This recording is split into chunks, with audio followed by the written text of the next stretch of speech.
Fala pessoal, tudo bem? Quem está falando aqui é o professor Bruno de Geografia e na aula de hoje a gente tem a continuidade a respeito de História da Terra. A gente estudou algumas características na aula passada, né? E hoje a gente vai dar continuidade a essa matéria, né?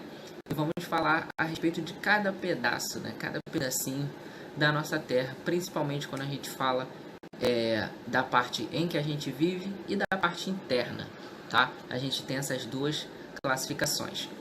Quando a gente tem um estudo da Terra, a gente precisa se atentar a dois pontos principais, tá? Análise de rochas e fósseis e divisão por eras, tá? Vamos por parte aí, né?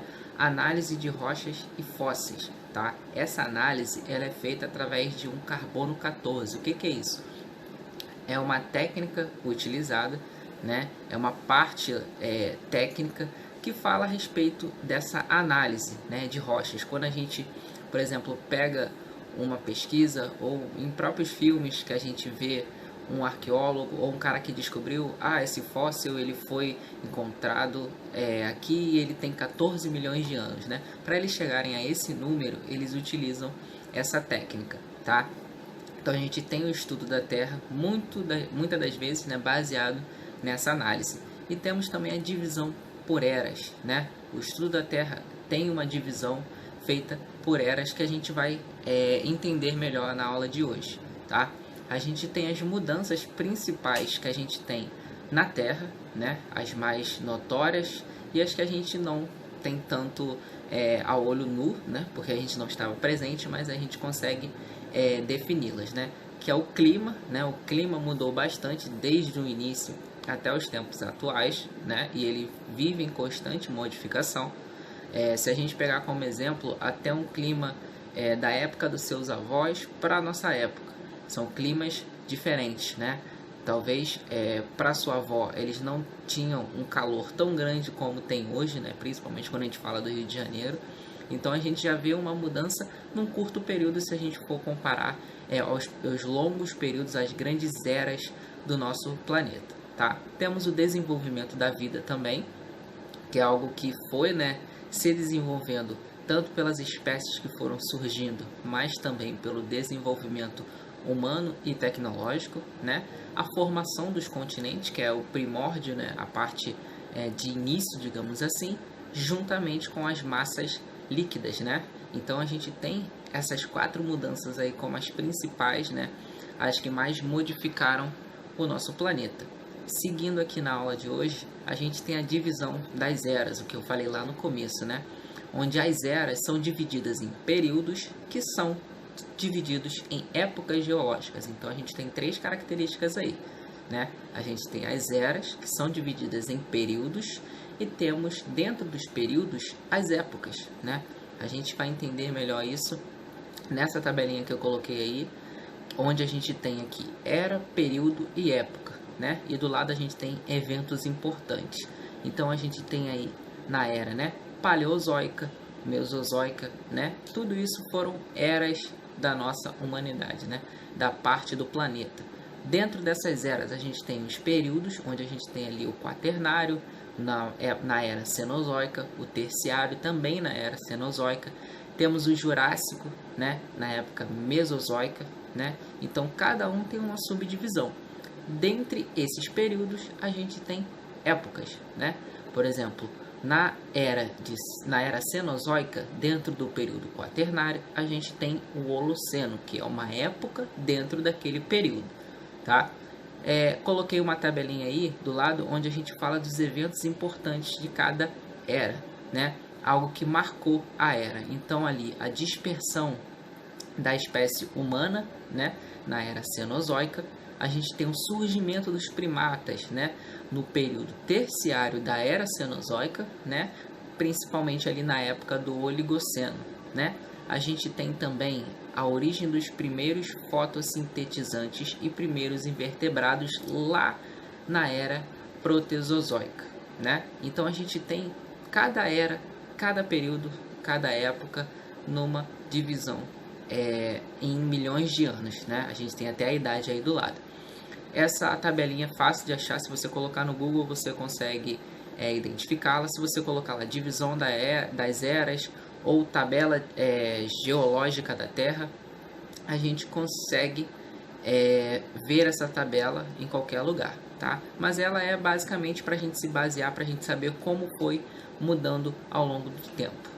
Bom, passando um pouco dessa parte histórica, indo para uma parte mais física, a gente fala a respeito da estrutura interna da Terra, né? Vamos falar da parte interna do nosso planeta, tá? A gente tem a formação da Terra, que é formada por 3 camadas, né? A crosta terrestre ou litosfera, então ela pode aparecer das duas maneiras, né? O manto e o núcleo, tá? Essas são as 3 camadas da Terra. A gente vai entender melhor o porquê de ser camadas, os nomes camadas, vocês vão entender melhor quando a gente vê os exemplos. Mas vamos por parte, né, de cada uma dessas camadas. A gente tem a crosta terrestre, né, que é a camada superficial da Terra, aquela que se manifesta externamente e que é composta por rochas e minerais. Então, ela é a camada superficial, é a primeira, digamos assim, onde a gente tem uma composição dela de rochas e minerais. Ela tem uma primeira divisão, que é a cial e cima, né? E temos uma segunda divisão, que é a continental e oceânica, tá? Então, ela tem 2 divisões e ela é composta por rochas e minerais, tá? Lembrando que isso são características básicas de cada uma das camadas, tá?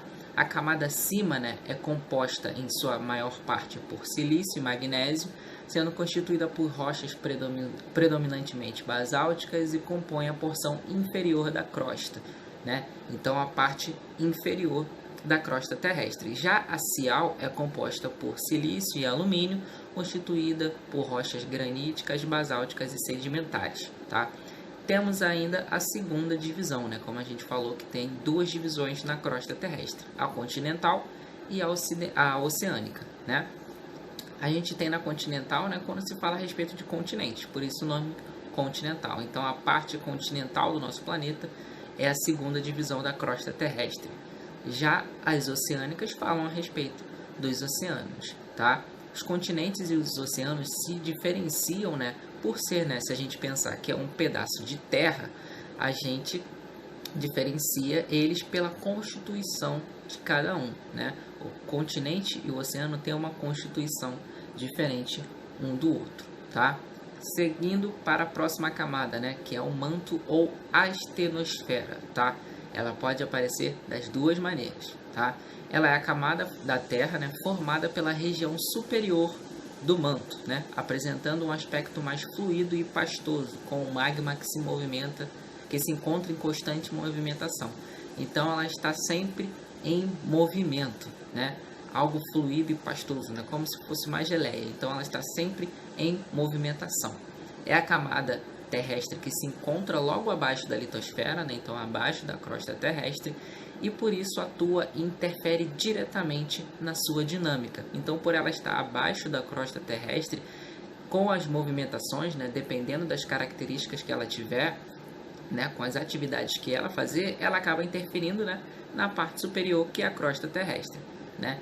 Então, a gente vai vendo que cada uma dessas camadas são interligadas, querendo ou não, umas têm influência na outra, tá?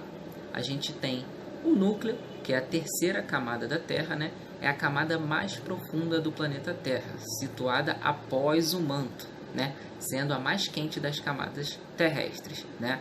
Quando a gente lembra dos filmes que falam a respeito do centro da Terra, né? A gente sempre lembra de altas temperaturas, né?